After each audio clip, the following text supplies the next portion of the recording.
Narayana sir సతీమణి రమాదేవి గారు ప్రస్తుతం మనతో ఉన్నారు. ఆమెతో మాత్రం మేడం చెప్పండి, మీరు అంటే మీ కుటుంబం మొత్తం ఆ, చేసిన కృషి ఫలించింది. మీరు ఏ విధంగా ఈ నెల్లూరు ప్రజలకు సందేశం? చాలా సంతోషంగా ఉందండి. ప్రతి ఒక్కరూ నారాయణ గారి మీద మాకు నమ్మకం ఉందమ్మా.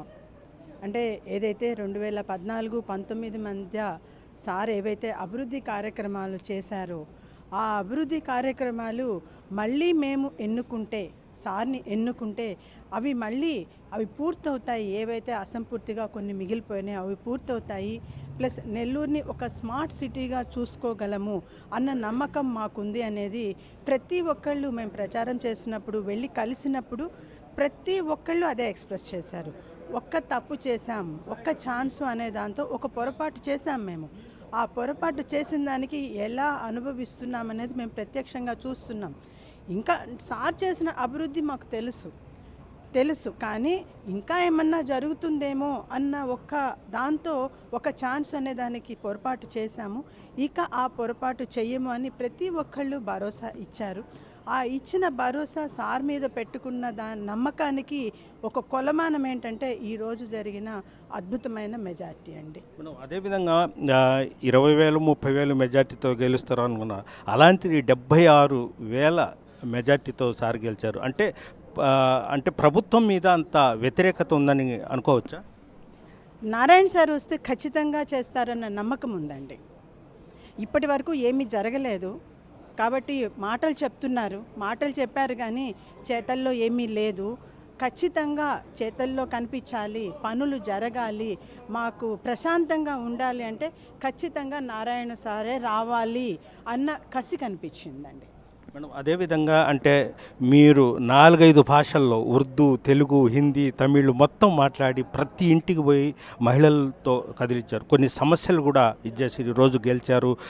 ఖచ్చితంగా నారాయణ సార్ కూడా మంత్రి అవుతున్నారు. మళ్ళీ ఇంకొకసారి అంటే ఒక నెల కానీ 2 నెలలు కానీ ఒక్కసారి తిరిగి ఆ సమస్యల పరిష్కారానికి ఏమైనా కృషి చేస్తారు? తప్పకుండా అండి. ప్రతి ఒక్కరికి కూడాను మేము చెప్పిన విషయం అదేను. అంటే ఏదైతే వాళ్ళకి సమస్యలు ఉన్నాయో అందుబాటులో ఉంటాము. ఒక్కటేంటంటేనండి, అపోజిషన్ పార్టీ వాళ్ళు ఎలా థ్రెటన్ చేయాలని చూసారంటే, మీరు సారు కనుక గెలిస్తే ఈరోజు ఉంటారు, రేపు మళ్ళీ గెలిచిన తర్వాత మీకు కనిపిస్తారో లేదో అన్న ఒక డౌట్ని వాళ్ళు అందరిలోకి ప్రొజెక్ట్ చేయాలని చూసారండి. అది అవాస్తవము. ఖచ్చితంగా అవైలబుల్గా ఉంటారు. ప్లస్ అవైలబుల్గా ఉండటం అంటే ఒక మనిషి వచ్చి ఒక సమస్య చెప్తే ఆ సమస్య వినటానికి మనిషి అవైలబిలిటీ కాదు కదా. ఆ సమస్యలు తీరటానికి ఒక రకమైన ప్రణాళిక ద్వారా అవి ప్రతి ఒక్కళ్ళవి సమస్యలు రీచ్ అయ్యేటట్టుగా, అవన్నీ పరిష్కారం అయ్యేటట్టుగా తప్పకుండా ఒక ప్లాన్ ఆఫ్ యాక్షన్ ఉందండి నారాయణ గారి దగ్గర. దాని ప్రకారంగా ప్రతి ఒక్కరి సమస్యలు తీర్చే విధంగా, వారి యొక్క సమస్యలను మన నోటీసులోకి వచ్చే విధంగా ఒక కార్యక్రమం రూపొందించదలుచుకున్నారు. అదే రకంగా నారాయణ ఫౌండేషన్ ద్వారా కార్యకర్తలు ఎవరైతే కృషి చేశారో, ఎవరైతే కష్టపడ్డారో వారికి కానీ వారి ఫ్యామిలీలో కానీ ఒక్కొక్కరికి ఒక్కొక్క సమస్య ఉంటుంది. గవర్నమెంట్ ద్వారా జరిగేది ఎలాగూ జరుగుతుంది. అలా కాకుండా మిగిలిన రకాలైన వాళ్ళకి ఇబ్బందులు ఉన్నప్పుడు దానికి సపోర్ట్ చేయడానికి కూడాను ఫ్యామిలీ మెంబర్స్ అందరూ, మా డాటర్స్ అయి ఉండొచ్చండి, మా మరిది అయి ఉండొచ్చు, లేకుంటే మా అల్లుడు వాళ్ళు అయి ఉండొచ్చు, వీళ్ళందరూ కలిసి ఒక ఫౌండేషన్ పర్ ఇయర్ 10 crores ఒక ఫౌండేషన్లో పెట్టి తద్వారా ఆ కార్యకర్తలకి వాళ్ళందరికీ కూడాను వారికి సహాయం అందే రకంగా రూపొందించడం జరిగిందండి. ఇది ఒకటి గమనించాల్సిన విషయం అండి. ఇది ఎలక్షన్స్కి ముందు చెప్పలేదు, ఓటింగ్కి ముందు చెప్పలేదండి. ఓటింగ్కి ముందు చెప్పటం అంటే అది మీరు ఇది చెయ్యండి, మీరు ఈ విధంగా చేస్తే నేను ఆ విధంగా చేస్తాను అని ప్రలోభ పెట్టడంగా చేయటం కాదు. ఓటింగ్ కోసం చేసింది కాదు. అలాగే రిజల్ట్స్ వచ్చిన తర్వాత అనౌన్స్ చేసింది కాదు. మీరందరూ బాగా చేశారు కాబట్టి, ఈ రిజల్ట్స్ వచ్చింది కాబట్టి నేను ఈ విధంగా చేస్తున్నాను అనేది కూడా కాదు. ఓటింగ్ అయిపోయిన తరువాత రిజల్ట్ రావటానికి ముందు ఈ మధ్యకాలంలో అనౌన్స్ చేసిందండి. అంటే నారాయణ గారు చేయాలి అనుకున్నారు కాబట్టి చేస్తున్నారు. అది మీరు ఓటు వేశారా, గెలిపించారా అనేది కాదు. మీరందరూ అనుకొని చేశారు.